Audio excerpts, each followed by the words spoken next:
Here's pass the handouts. What page are we doing? We're going to be page starting from 358.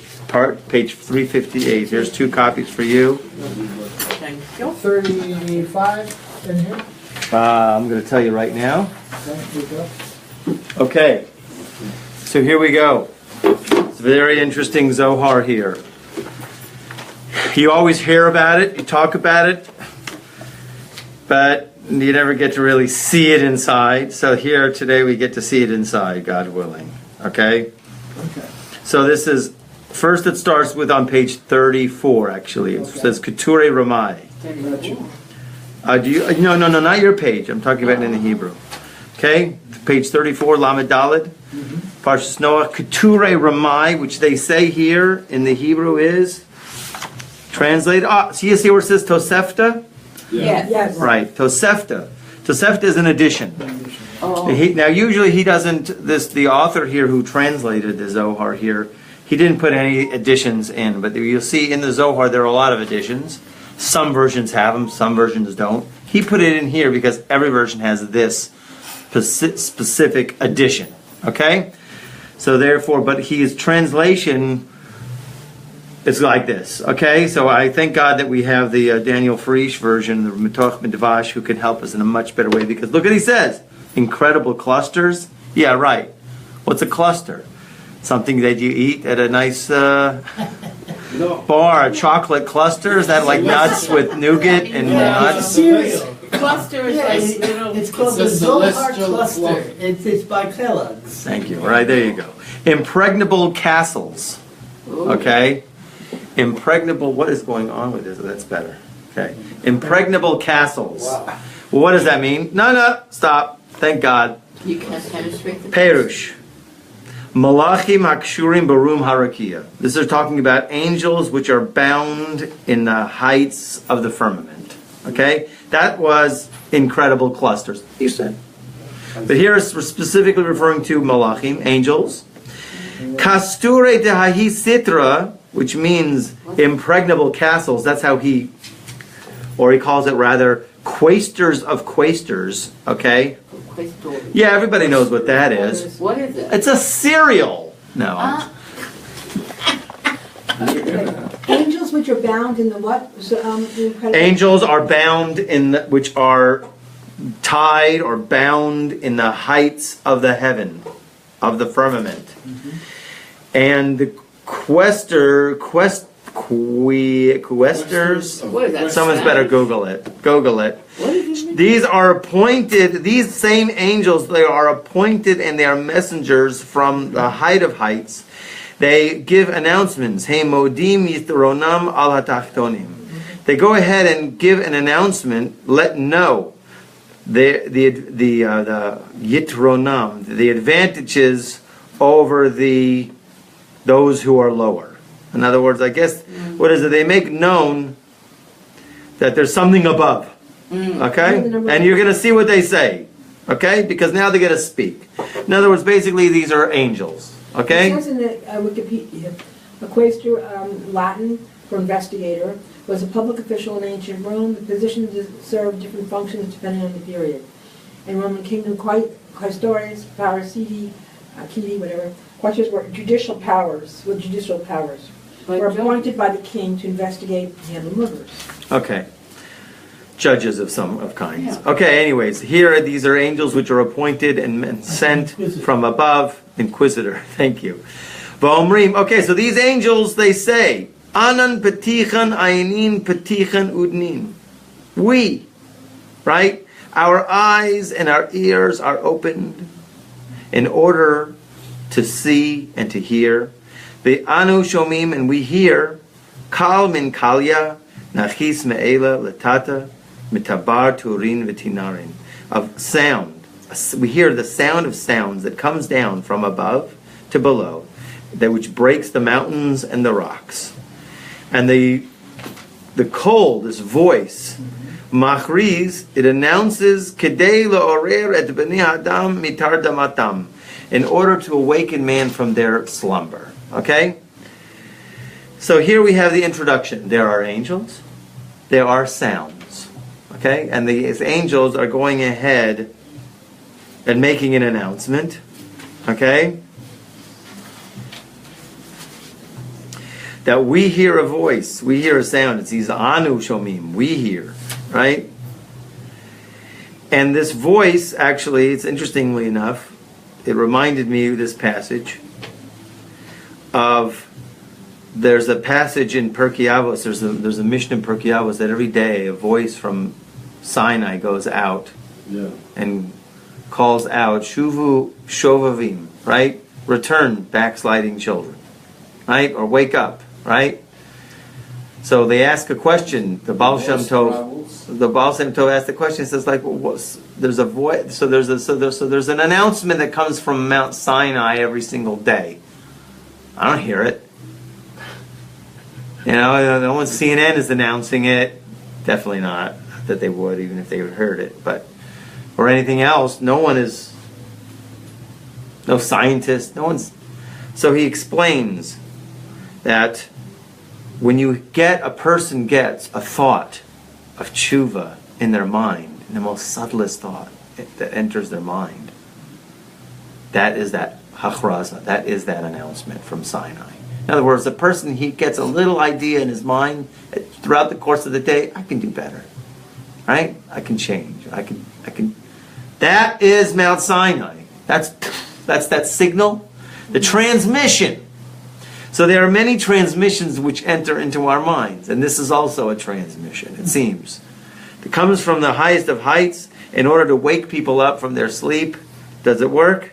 We all marry. And it says, or he says, Man inun dechaman. Who are these that see and they gaze only in the dealings of the physical?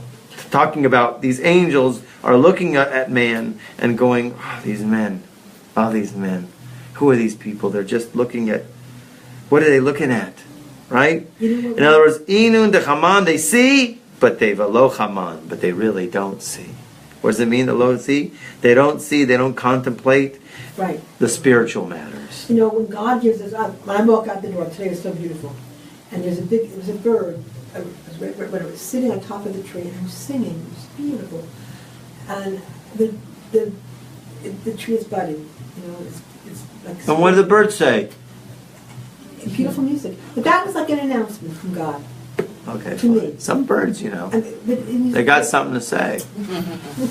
When you look, if you look at nature, God gives us incredible beauty. If you take it in, that's like a wake-up call from God. Very nice. Excellent. To me, beautiful. That connection. Okay, so here are angels calling out from heaven, going, you have eyes. They have eyes. Those of open eyes, open ears, right? Yeah.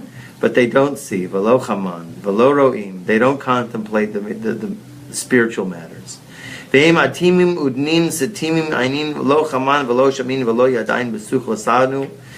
That their ears are sealed up, their eyes are closed. They don't see, they don't hear, they don't know. B'haskala ba'avoda sabore. They don't use their minds, their intellect, to contemplate serving the Creator. So that's one level. It doesn't say the whole thing. Oh yeah, kind of. Wait a minute. I'm just looking in the text. All right. So anyways, it's weird you have to think about it, because here it says, those of open eyes, open ears, a voice of voices descends from above, pulverizing mountains and boulders. What does it mean, pulverizing mountains and boulders? So I think the mountains and boulders is referring to the heart of man. Some people wake up. Break through the barriers. Yeah. Mountains, boulders, the hardness of the heart. The hardness, yeah. Right? Okay. So going on the next page here where it says 359, the top, who are those who are seeing, ears blocked, eyes shut, neither seeing nor hearing, nor knowing through contemplation, the one encompassed by two within them, cast away by them. Okay? What does that mean? The one encompassed by two within them, cast away by them. So we spoke last time when it mentioned the sons of Noah. It opened up something for us. that when Noah had 3 sons, he had Shem, Ham, and Yafet. Shem, Ham, and Yafet were the souls, the levels of souls. That you have the neshama, who's Shem. You have Yafet, who's like the middle, the ruach, neshama, ruach, and then you have Ham, who is the nefesh. And one becomes enclosed within the other. That's how it works. In other words, the neshama comes down into the world of Yetzirah. It comes from a higher realm, and it's enclosed in the ruach. And then they both come down, and then they're enclosed in the nefesh. And then they have to enclose one more time in order to dress in a body. Okay? So basically a person, he's supposed to have all 3. You have to have all 3. We have to work to get all 3. But you give a nefesh is the lowest, the ruach is the middle, and then the neshama is the highest. So really when you have, here the language is, Chad de kalil mitrain begavaihu. One is included from 2 inside it. Begavaihu, it is inside them, sorry. In other words, you have a neshama that is included in 2. The neshama is number 1, it's the highest. And it should have 2 garments around it, a ruach and a nefesh. But here he's saying, don't forget this voice is talking about the idiots who didn't do it. The idiots who, by their deeds, pushed away their neshama. Okay? Because why? Dachin le'lebar. They pushed it away. They pushed it outside their neshama. Really, there's many rules in terms of how to get a neshama. But let's say, for simplistic reasons, a person, when they're born, they get a nefesh. Bar mitzvah, a ruach, and 20 a neshama. That's for, let's say, a new soul. Okay? It might take several lifetimes for a person to get his nefesh, ruach, and neshama. One thing's for sure, you have to get all 3. Okay? That's not, otherwise it's just not a complete light. You're not a complete conduit of the light. You didn't get the trifecta then. Trifactor? What's the... The trifecta is like when you go to the horse races. Trifecta. Oh yeah, I go all the time. How could I not know? Sorry. Sorry. You get the first, second, and the third. You get on all That's 3 when you horses. bet and you get the first, second, and third in the right Bases, order. yeah. That's a trifecta. Oh God, so that's like a double your money, double your nothing. Triple. If you get it in the order. Yeah. And yeah. Long that's shot. all. That's Yeah. that's a long It's shot. like Thank when you. did the- I don't know if it is. Okay, fine. Let's do that. 3 races? Thank you. No, not 3 races. In One one race, you guess 3 the horses. first, second, and third horse in that sequence. Oh, wow. I mean, it's hard enough to figure out the first, let alone the second and the third. I know, right? A quester is a Roman But official. we don't have to play, we don't have to gamble. So he says here in the Perush, the one that was included in 2, Eich lo samim lev, the angels are saying, this hachraza is coming to wake us all up, and it's going, how did they not pay attention? They were able to merit to the aspect of the neshama, which is the aspect that we call yechida, the highest, which is included and dressed in the 2 aspects of the ruach and the nefesh. Dachin le'lebar, they threw it outside. With their sins, they pushed the neshama out. So inin misdabkin bebi inun trei. So these people now are attached only to 2 aspects of the ruach and the nefesh, which is really kedei l'chayusam hamuchrachim. This is interesting that he says this. The Perush says the ruach and the nefesh is just enough for their life. In other words, it's just enough life force to keep you going. But really, the real life force is not there. Had umana de umana. And this one, we call it crafter of crafts. How do they translate it? Artisan of artists. Artisan of artisans. I'm not on the right page here. It's 359 of this one. Okay, 359. Artisan of artisans. They cling to those 2, while one, who's one, that's the highest one, artisan of artisans, who's called the artisan of artisans, okay, which is an uman. Uman is a craftsman, okay. Why is the soul, that part of the soul, considered an uman? I don't know. Here it says, Yechidesh ya neshama sheshorcha be'abina. The neshama, its root comes from the world of bina. She nikres uman. She, I guess Bina is called the Uman, the craftsman. Al kol ha'umanim, above all of the craftsmen. Why? Because she was the Uman shel ha'olam, which is interesting. The word Uman is actually the same root as Ima, right? But yet, also the Torah speaks about God. Haiti etzlo Uman, right? Haiti sha'shuim etzlo. I forgot the name of the verse.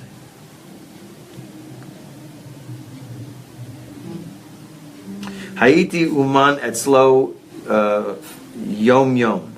I was his Uman. I was his craft tool. The Torah says this about God, like 2,000 years before creation. So in other words, the Torah is also considered like the Uman, because it's like how you create the world. Okay, the blueprint. It's the blueprint. The Torah is the blueprint. So apparently, he's referring to a level of neshama is also comes from the place of the blueprint. Okay. So it's like You want a copy? Leonardo da Vinci's painting. Want a copy? Right? Where anybody got a copy? Extra copy somewhere floating. There it is. So I was by his Uman, Yom Yom. Okay, anyway, so the Torah is considered an Uman. But of course, these people who did not merit their neshama, okay, they have to live on the barely thread of life, their thread of existence, which is just their ruach and their nefesh. Ruach and nefesh, the two lower parts of the soul. They pushed out their neshama, okay? There is a 3-strike rule, okay? You can get your neshama back, okay? Okay, but there is a 3-strike rule that God says, and this is probably what the rest of this text is going to refer to when it refers to the wicked people. Okay, because look what it says here. Very scary what it says here. Okay, so it says Lo Sharia Begavaya. So the Uman of Umans, the the artisan of artisans, does not dwell among them. It does. Why? Ki enam osim masim tovim, because they don't do good deeds, that they should merit that the neshama should dress in them. So in other words, okay, good deeds. Good deeds brings a neshama. Okay? V'amar lo alin bein sifrei kedishim. Now here, so it says they do not go up among the books, the holy books, these people. Kol inun du umana da lo sharia begavaihu. What does that mean? All of these, kol elu, all of these people, the neshama, who is rooted from the world of Bina, does not dwell amongst them. Lo iktavu b'sifrei dachranaya. They are not written in the book of memories, which is of Malchut, he says in the Perush. Interestingly enough, here it says Malchut, which is the lowest of the 10 sfirot, is like the tablet. Okay, it's like the book, he says, the book of Zicharon, Shehu HaYesod. The Yesod, which is the sphera just above Malchut, is called Zikaron. It comes from Zlachar, impressed. So here, if there's no juice in the impression, okay, there's no impression made. If there's no life force that's coming, so therefore, what it means not to be written in the book of memories, okay, since the Shekhinah does not dwell there, therefore there is no impression made, okay? So in other words, the only thing that really makes an impression is the neshama. It's really quite simple. It's not really that too abstract, because you know why? We have a famous phrase: whatever comes from the heart goes into the heart. When they all tell everybody in Judaism, whenever you're communicating with anybody, you always have to come from the heart if you really want to make an impression. In other words, you have to come from the neshama. If you're coming from somebody who's outside and external, like we hear people in lectures, they lecture all the time, but do they live what they speak, what they say, right? Do they walk? Do they live it? When they live it, it makes an impression. If they don't live it, it doesn't make an impression. It's just like some people we hear all the time. Okay, blah blah blah. Okay. These people who did not merit their neshama are blotted out from the book of life. It's very scary. Just like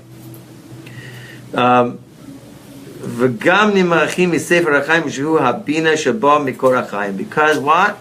They are raised from the book of life, which is habina, which is understanding. That it is called the root of life. V'im atzadikim al yikatevu shehem yesod u'malchut nikrim tzadik v'tzedek. So with the tzadikim also they are not written. Among the righteous, is that what it says? May they be erased from the book of life and not be inscribed among the righteous. Okay? And if you see anything in the notes, please feel free to chime in, because I didn't look at much of the notes, because when I did the beginning part, I'm like incredible clusters, and I looked at the note and I'm going like, what? Okay? So, what? In 129, it's sort of saying that because they don't actually aspire to anything higher than what they are. Wow. This is why they're... Okay, so it's the journey of to the neshama. Apparently. So by the way, Rav Kook always says something so amazing. I try to remember it from time to time. I try to live it. But really, the neshama is always in a state of praying. It's mitpalelet tamid. It's always praying. You're neshama right now. Even though you're sitting here talking to me, drinking coffee, right? And listening to that weird music outside. La la la. Okay? Your neshama is praying. Always. So your neshama is always praying. Always praying. Your neshama is always praying. So the thing is, he says, when you go in to pray, when you go to service, or when you go to do your personal prayer, you're really accessing that constant praying that your neshama is always involved in. You want to connect to your neshama? Pray. Right. Okay? And then, of course, to have your prayers answered, even everybody says, Rabbi Nachman says in Torah Aleph, learn Torah. You learn Torah, it gives you chen. And then when you have chen means, I don't know if you can translate chen, can you? It's not grace, it's... You can't translate it. Yeah. Chen it literally means like grace or favor. It's more than grace. Grace is a cold. It's an energy. It's so beautiful. It's just when someone wins favor in your eyes, chen, they have chen. Someone's just a delight to be around. It's just have chen. So, a person learns Torah, gives them a chen. Yeah. And then their prayers are answered.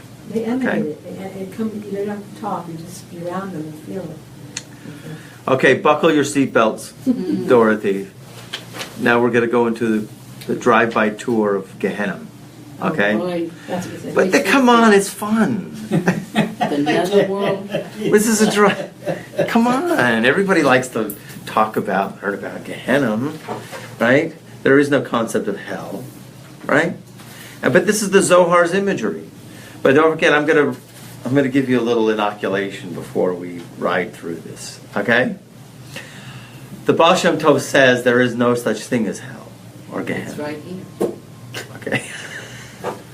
Yeah, let's not. Okay. Thank you. You want to draw you could draw your Gehenna into right here and now. Okay, I know. Yeah, I'm she's only probably kidding. not too far I'm from only the You have to understand the conceptual aspect of Gehenna, and then we'll be able to go ahead and go through this text, and it won't freak us out, the imagery. Yeah.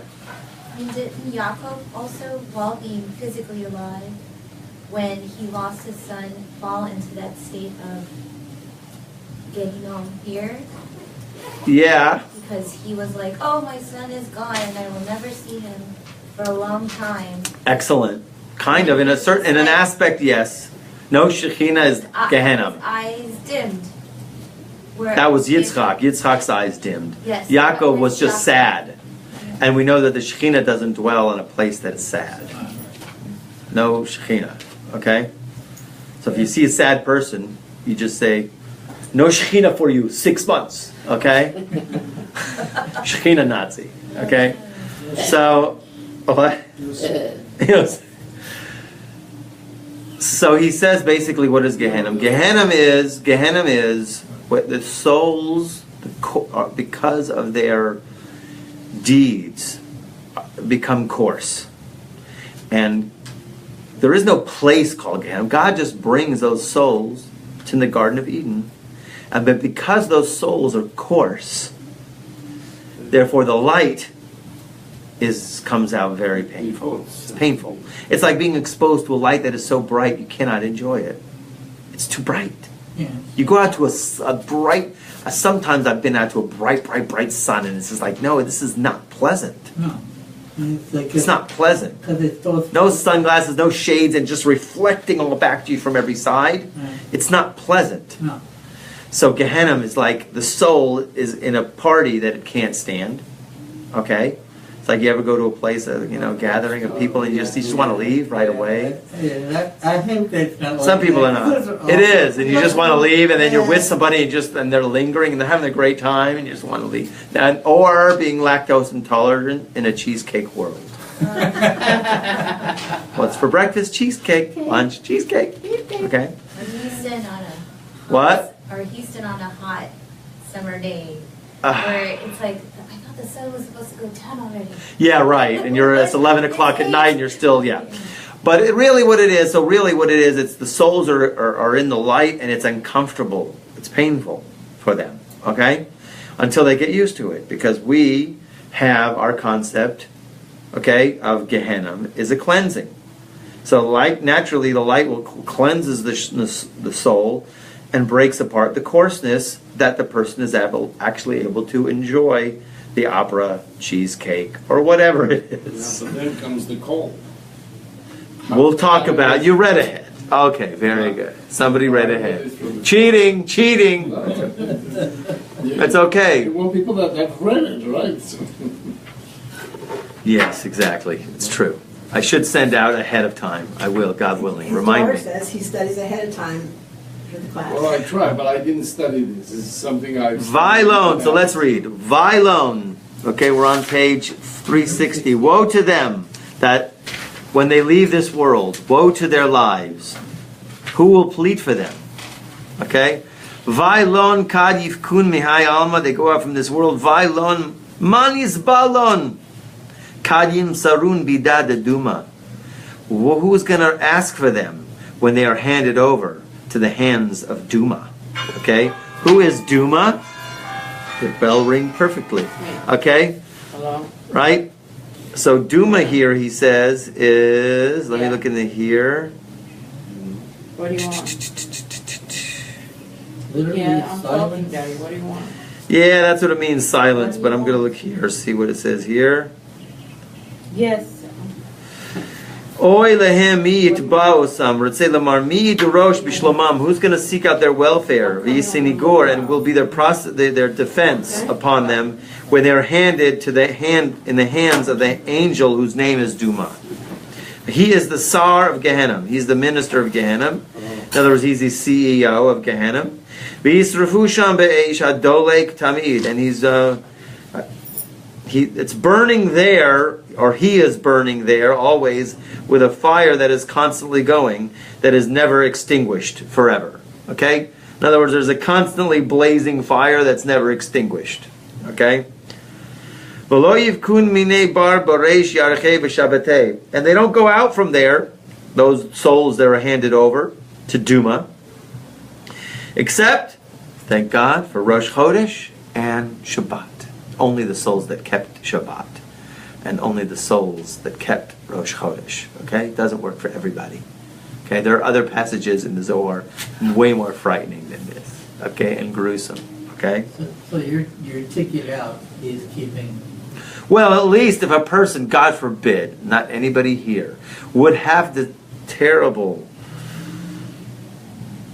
consequence of being exposed to Gehenna, or suffering from Gehenna, at least he gets out for Shabbat. In other words, bing! And that's why, incidentally, you want to hear some real weird halacha, which some of you I know have heard. You're not allowed to drink well water after third meal at Shalashuta's time. Yeah, there's a Mordechai. I traced the source in it that says that you're stealing from the food of the relatives because they're in transit. The relatives are in transit through the waters. I don't necessarily understand it, okay? But that's what it says. The souls are traveling. The souls who got off Gehenna travel to Gan Eden, right? You get to go to Starbucks, get on a bus, And as soon as, of course, Shabbos is ending, they have to go back. And for some reason, it goes through the water. The souls go through the well water, or the oceans, or the oceans. Well water is because it's accessible. It comes from the water. Any drawn water, It's basically, is a halacha not to drink, definitely after sundown on Shabbat. If it's in a pitcher, you're fine, okay? But some people are very particular about that halacha, okay? So, Because the souls are traveling. They get off Shabbos, okay? And Rosh Chodesh. Don't forget Rosh Chodesh. We should really reinstitute Rosh Chodesh for the men. The women do it, but they're not really religious about it. It's close to Rosh Chodesh. It's Tuesday, but Rosh Chodesh is Wednesday, but it's close enough. We'll do a Rosh Chodesh gathering on Tuesday or Thursday.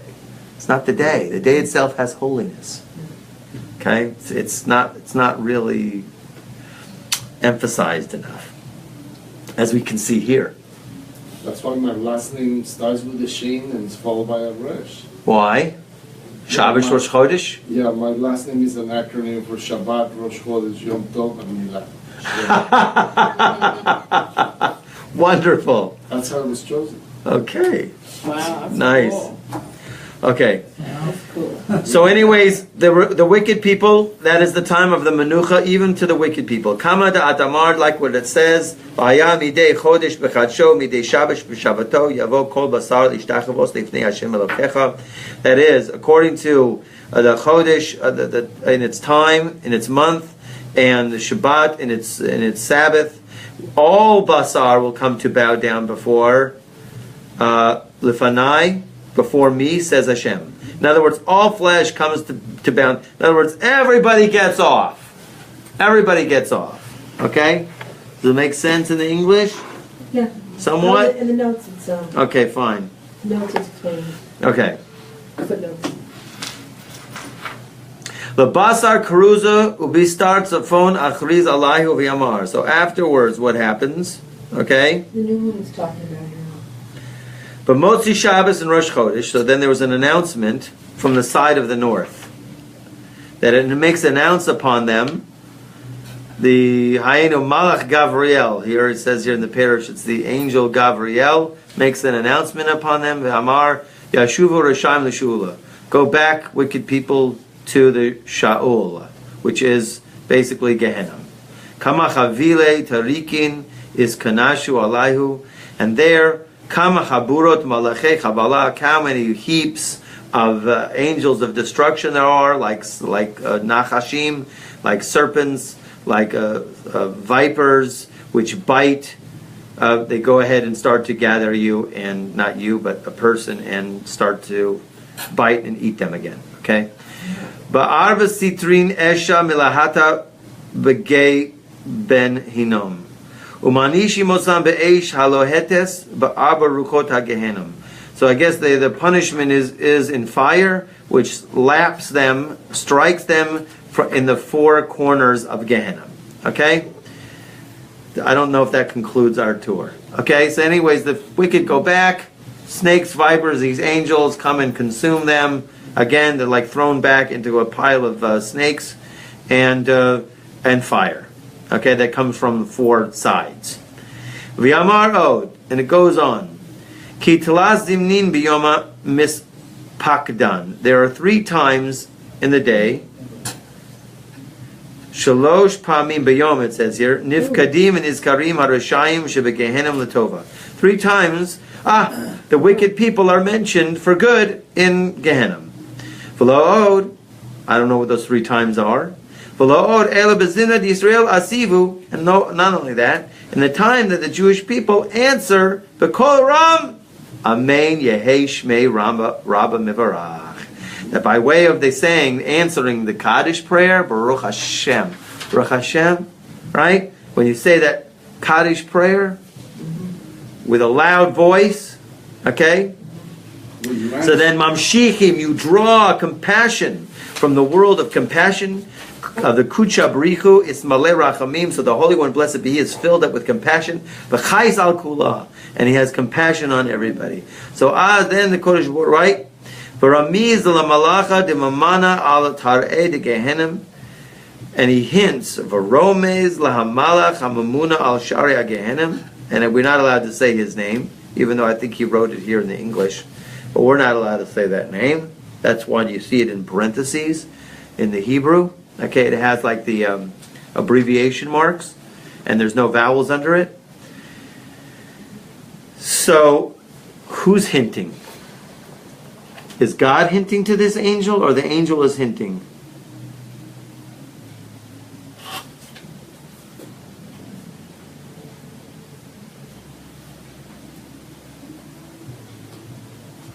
Oh, 3 times a day they are burned. Huh. Moreover, when Israel responds aloud, Amen, may his great name be blessed, Hashem has pity, he signals to the angel appointed over the gates of hell. And what does he tell him? He doesn't say anything. 3 keys are in his hand.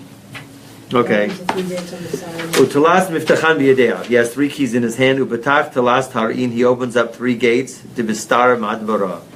He opens up the 3 gates that are on the side of the desert, of the midbar, the wilderness. V'chaman nahara dahai alma. And the wicked people, they see through the gate a light of this world, and they get pleasure, they get benefit from it. Is that how it sounds like? Are you guys following? Yeah, almost, yeah. So what happens? He opens up a gate, and they see the world, and the light of the world. Ha'or shel olam hazeh. They see the light of this world, and they get pleasure from it. Asa tanana denura v'satim orchin. And afterwards comes a smoke of fire, and it closes the ways that they do not see anymore the light. What do you think is going on here? It's like getting a break for having done something good. Wait a minute. What do you do and open up the door? They see this world. They see the world, and then they get pleasure, and then it's closed. Pleasure, but It's like- then, but then they get all this Smoke. And, it says that it fans with his sword. What's the point? Just to let them see, you didn't, you see, this is what you're missing. This is what you. But it's this world. It's supposed to be the next world. It's supposed to be a spiritual what world. we were fixated on. So it's like something reflecting back to the person. Yeah. What they did in this world. Yeah, it's like, see what you did, that's what you See, you have to understand one big, huge thing. Gehenna is not just the sake of punishing, it's a rectification. Absolutely. It's part of fixing the person. And everybody's getting out of it. Everybody gets it. Well, some people didn't get it. There's a few. But That's the whole 3 purpose kings and of- 4 regular dudes. But that's the purpose of trying to elevate the person's soul when he dies by saying the Kaddish and so on for only 11 months. Because if we do more than that, it would be like believing that soul was so bad that needs more time. No, so we have to break it at some point and trust that soul has been elevated to whatever it needs to be elevated. Okay. I mean, that's the purpose for the 11 months. Okay. So here it seems to be saying, well, let's see what it says on Kedain Talas Mimanan. Also, this explains why when somebody's reciting Kaddish, stops for and gives us the opportunity for us to repeat Yeheshem Rabbi. Who does? You mean the Shliach Tzibur? The prayer one that's leader. reciting Kaddish goes to this paragraph and stops for a couple of seconds so that we have a chance to say Amen and repeat Yeheshem Rabbi for this particular reason. So in reality, that person should wait until we finish that whole segment. It's a machlokas among the poskim of when you stop and when you, because if you go to certain shuls, they keep on going. I know, but here is the reason why you should stop. I mean, it's Yeah. Okay. Yeah. Well, we see how important it is. We Yeah. see what if you didn't get anything else except to see how important Yehesh Rabbah is for these you poor get an souls, hour for to the an poor hour and a wicked half people of in free Gehenna. break. What? You get an hour to an hour. Oh yeah, there's free says break. now, right? Well, it's the way it seems like it says in order to give them a break. Okay. Yeah. Kedain telas mimanant itachos. So then there's 3 lower angels. You're right. They Kedain telas mimanant itachos yadayu telas migrufin. So then 3 appointed angels, I guess, that are under their hands. there's three, fists, megrufot, shem kochot edin, uratzuot, and they have straps, lahakot behem rashai gehenim. In other words, they're there to hit them. Okay? Seems like. V'ata mijashavan b'yadayu va'asivu tanana la'asarayu. And they leave the straps from their hands, and then they blow with their hands to bring lahachzirat ashan, to bring the smoke to its place in order to give them a little bit of relief. Okay? It says even for an hour and a half. Right. Rav doesn't say that. Oh yeah, Ravichin lon sha'ata palgu sha'ata. He gives them a break for an hour and a half. In other words, maybe the intensity of the pain is too much. Turn to their fire. It says, where a person is punished in hell for an hour and a half. The footnote of 140. Oh, yeah? Says, yeah. See Zohar 167a, where a person is punished in hell for an hour and a half. Look at the footnote. Yeah, I think I saw that too. So it's... But it doesn't seem to flow with the text. No. Because it seems like three deputies under their command fan with three spades in their hands, chasing the smoke back to its site, providing them relief for an hour and a half. Following which they return to their fire. Where a person is punished in hell for an hour and a half. That doesn't make any sense. So there's another place in the Zohar. Okay. We'll leave it for when we get there. Okay?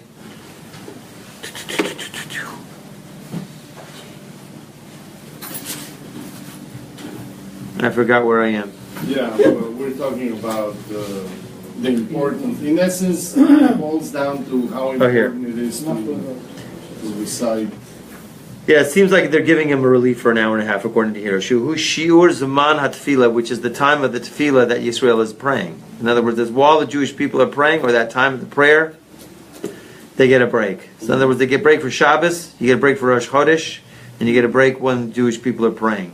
Well, the Basar Tayavin Eshsayu, and afterwards they go back to the fire, to their fire, to be punished according to what is fitting to them.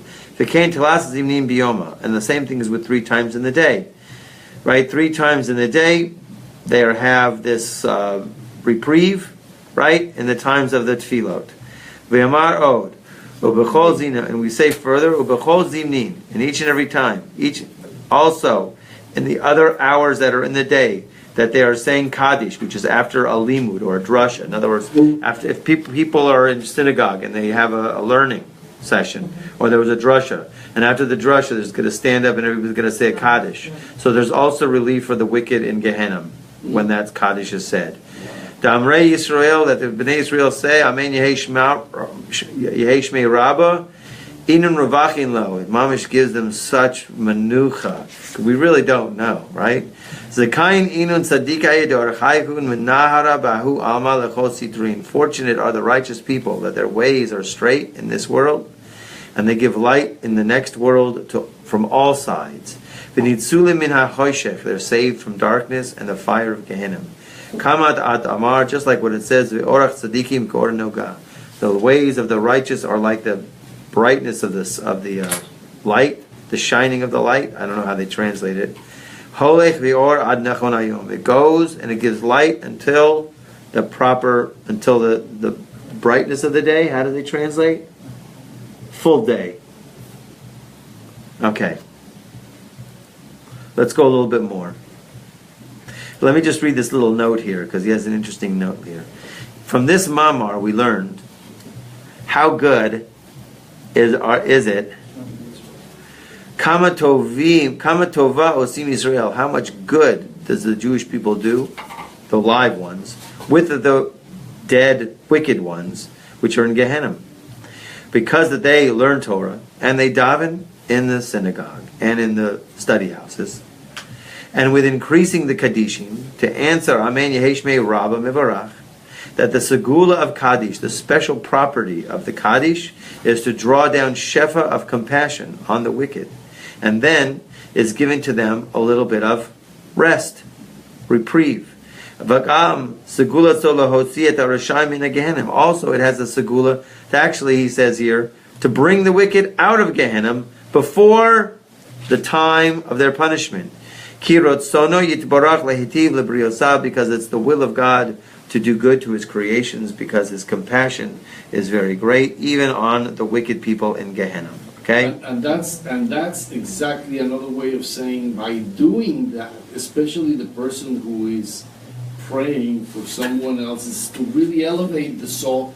That's what it means. It's trying to elevate it out of this level of game. In case the person was in such a level, yes. Yeah, so and we don't that they know. get to a higher level. Bring your neshama to a higher level, whatever level it's at. Right? Yeah, because there, it even says here there are 7 different. There is. It says in hell there are abodes upon abodes, from 2nd, 3rd, until 7. Right. So we're trying to get them 7 levels. 7 levels, again, to get them up there and then out of there. You're trying to elevate this soul. There was a 7 levels in hell and heaven. In hell. Gehenna, that's what it says right now. Rabbi Abba Amar, Gehenna is Madurin al Madurin, right? Tinyanin to Lisain. There's 3 levels until 7 levels. So you must be really, really evil if you're God like 6 and 7. No. So the 7th level is like really hard to get out. No, But it's the other way around. What? The first level is hard? The first, you gotta start at the first. You don't enter a building on the 7th floor. You enter a building on the 1st floor. Go straight 7th down. is, Well, we'll the see. concept of going up. Usually they say that the 7th level is usually the worst. That's You're right, maybe looking down. whatever, from the top down. Yeah. The Zakain inun tzadiki di inun misitra de mechovei chayavayin v'lo azlei ba'archayu v'lo mistavei b'hu. Fortunate are those righteous people, that they guard themselves from the sins of the wicked people. They don't go in their ways, and they don't defile themselves. B'kol man dista'ev, and anybody who defiles themselves, kara zilahu alma, when he goes to that world, nachis legehenim and nachis ad medura The tata. lowest abode. It's the first one. Okay. B'kol mi shenitma v'avonosav kisheniftar, anybody who has become tuma, defiled in their sins, when they're right, he goes to the lowest. Utrein medurin inun desamichin da imda shaul va'avadon. And from these 2, I guess, piles or levels, which are next one to this one, which means Shaul is the aspect of that it's called the Yesod, the address of Shaul. It has a name, and they have names, and it's pulled out into Hillim. They mention 2 of them right here, Avadon and the Shaul. They have different levels, each one. It's not 3rd floor, 4th floor. They got names. And each one they are judged and punished accordingly, and until they get to the next level, where the same thing happens. Avadon is considered to be Malchut and Nukva de Klipa. It's the lowest. Umipnei Chozek, well, listen, I'll give you a little clue you can get at. Right? Va'avadon hu ha-malchus de Nukva de Klipa mipnei Chozek atuma sheish ba efshar od la'alot misham kilakaman. Manda nechis rega. Manda nechis la Shaul dayanin le taman mekabel onshan. The one who goes down to Shaul, they judge him there, and he receives his punishment. Okay? And he's raised to another. Usliku le'ila madura acharayila. Okay, he goes up. And so on. The Cain Darga, Basar Darga, level after level, right? They bring him up. Okay? In other words, you're starting on level 7 and then you work your way up. So, Sounds like. But Abaddon, at least in English, it says is never the raised. name of an angel of the bottomless pit. Wait a minute. So they purify him on those sins which are shaykh for that special place. Until he goes up. Okay? Somebody who goes to the place called Avadon. Somebody who goes to there. It's lost. Lo malino sao misham le'olam ki nechaz sham b'klipa kasha. It's too hard to klipa. Begin kach ikri avadon. That's why it's called lost. Avadon literally means lost. Why? Daha avid hu mikula. He's lost from everything. V'lo nikra avadon ki hu avud sham le'olam v'sham yordim kol chayavin kores. So he says there goes all the people who are obligated, who have done sins which are kores, which means spiritual excision. Shemeshu bechatam, they died because in their sin they didn't do tshuva before they die. Right, so therefore those people go to Avid. There is one force that Gehennom.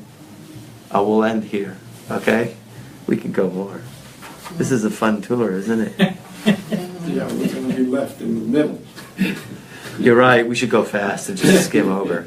Okay, Rabbi Nachman says that. Okay, so in any case, I